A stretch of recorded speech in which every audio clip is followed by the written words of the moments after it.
observations.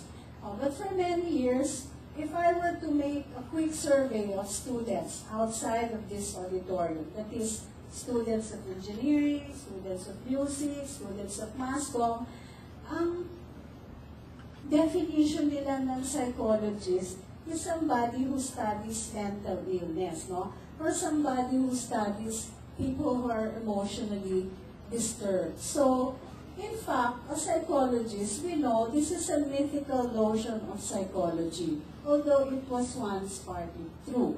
So, tignan natin what do we mean it was once partly true. Okay? So, let's take a look at the definition of psychology as the study of weird people. We all know that when we graduated, no, parang ang tingin sa'yo, yeah, you study weird people. Or else you are a weird person because you study weird people.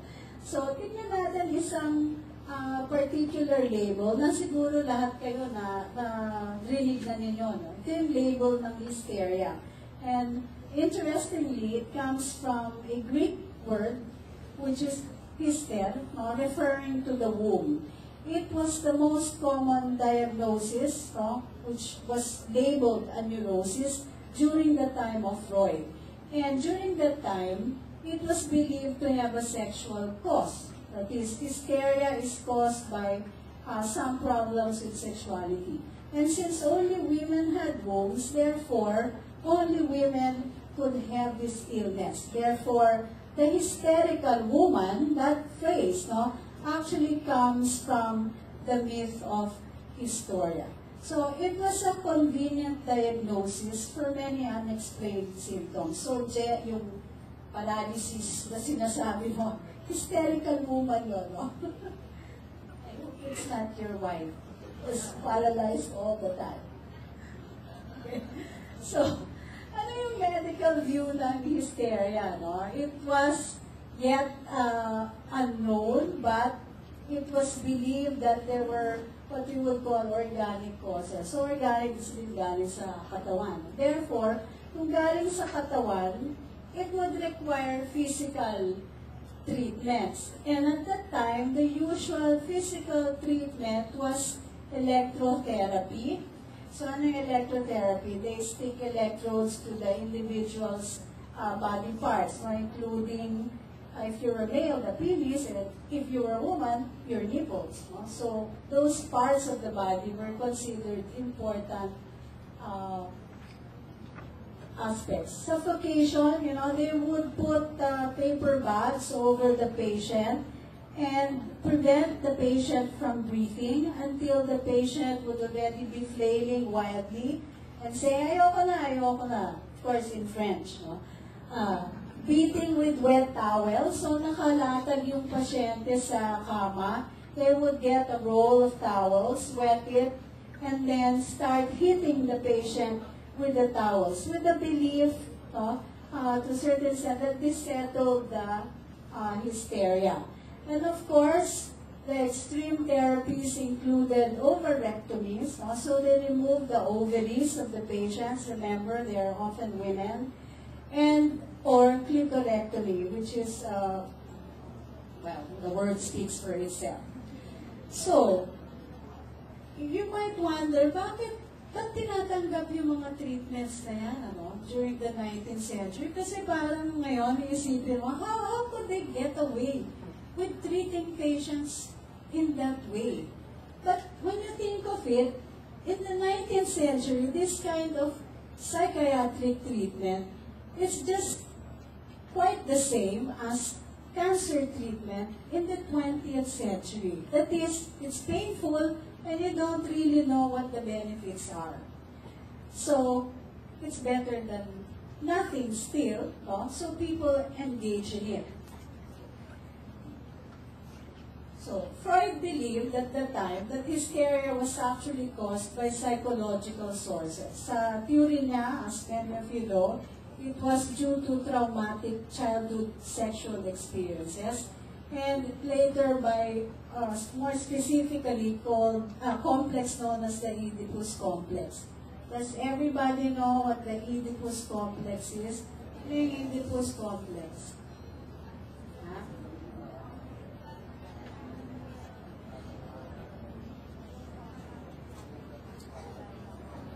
nagpapasikat sa nanay yung lalaki? Ha? What's the Oedipus complex? Hmm?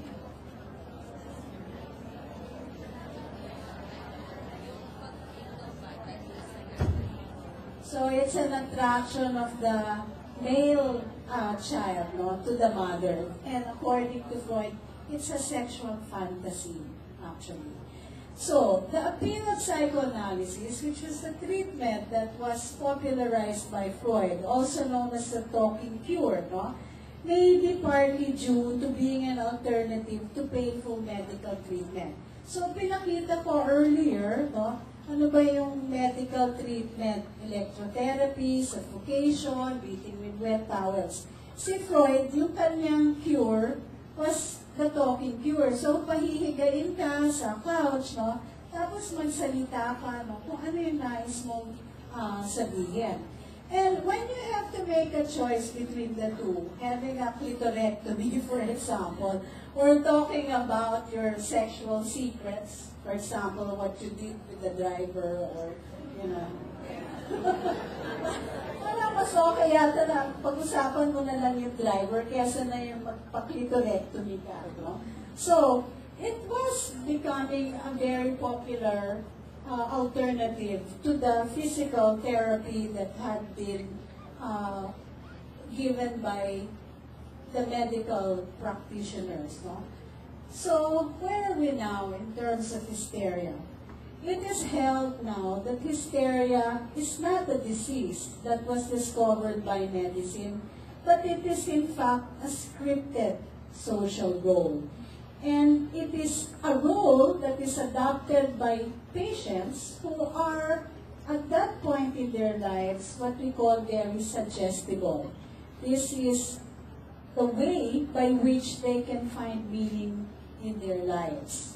So today, we do not refer to that symptom of, let's say, manifestations as hysteria. We refer to those symptoms as dissociative disorder.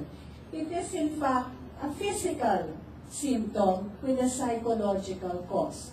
So siguro mas familiar kayo dun sa mga psychological symptoms na merong physical cause, no? Ang dissociative disorder is a physical symptom with a psychological cause. And it is now a rarely diagnosed illness, no? Now, sa local setting, ano ba yung katumbas ng hysteria? Anyone familiar? Ang mga pagsasanay sa psikolohiyang Pilipino, no, ay nagpapatunay na meron pa rin tayong mga simptoma na pwedeng tawaging hysteria. Ito yung mga sinasabihan. Okay. Actually, about a week ago, I just saw in the news, they had a whole class of students, no, engaged into what is referred to as mass hysteria. So, yan, very common yan sa collectivist cultures, katulad ng Pilipinas, no? Ang Western culture is very individualistic. Kaya ang manifestation ng hysteria, isa-isang tao mag-manifest ng symptoms na yun. Dito nakakaiba. Kasi isang buong klase, magmamanifest ng hysterical behavior. And we know it is not due to some demons that are physical demons entering our bodies. It is actually a psychological problem that these students are experiencing. How do we say that? In many cases, yung pag sinapian ang mga bata, makikita natin na may event na mangyayari which is likely to be anxiety-provoking to them. Katulad ng isang exam, halimbawa, no? O katulad ng isang programa kung saan kailangan sila gumawa ng madaming mga tasks, no? Kahapon na parang sinapihan na nilata ako, natataan. Buti na lang ay ginawa ko yung lecture na to. Medyo, kaya ni diagnose, so hindi na pwede. Okay. So does anyone here have some experience with observing itong mga sinabihan? Wala? Hindi ba kayo you did? Are you from Metro Manila? Oh. So sa school ba to? School setting ba to? Oh. And was it in fact associated with a stressful event for some reason? Would you recall?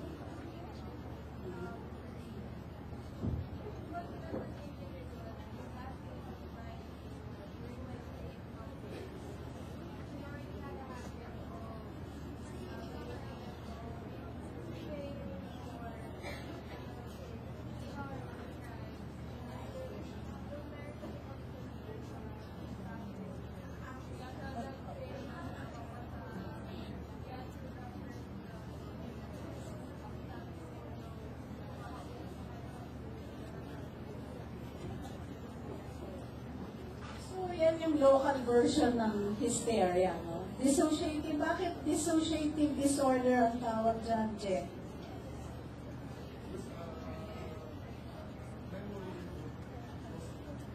So, meron kang dissociation o yung paghihiwalay, no? Anong ginagawa mo sa kaalaman mo, no? Or yung consciousness mo. So, what is the point that I'm trying to make, in a lecture about resilience? The lesson is here, that ang psychology, like all sciences, as I mentioned in the beginning, what it seeks is to know what the truth is, no?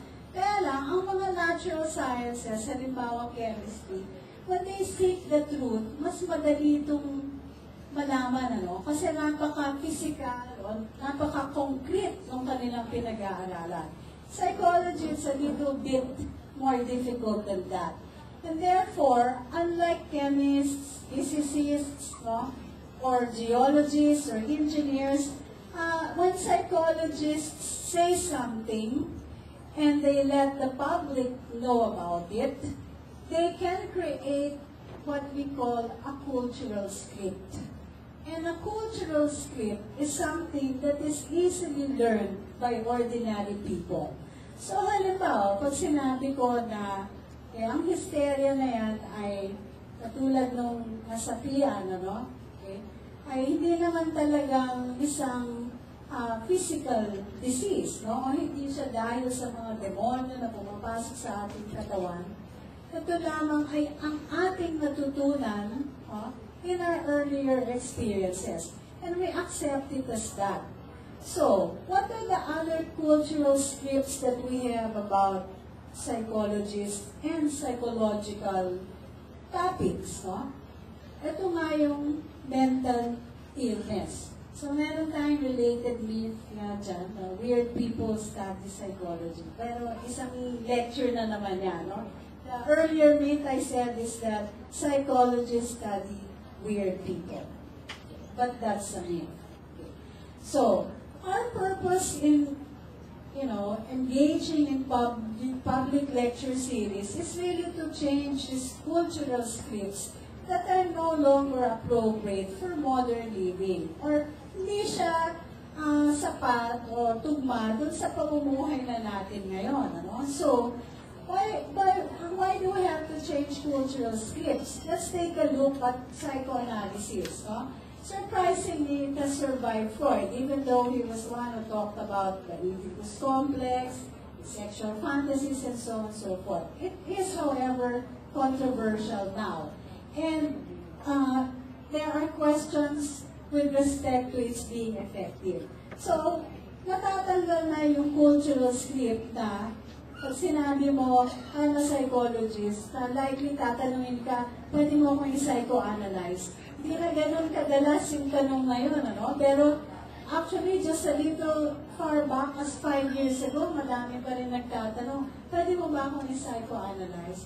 But within the past 5 years, significant ang pagbawas mo, So,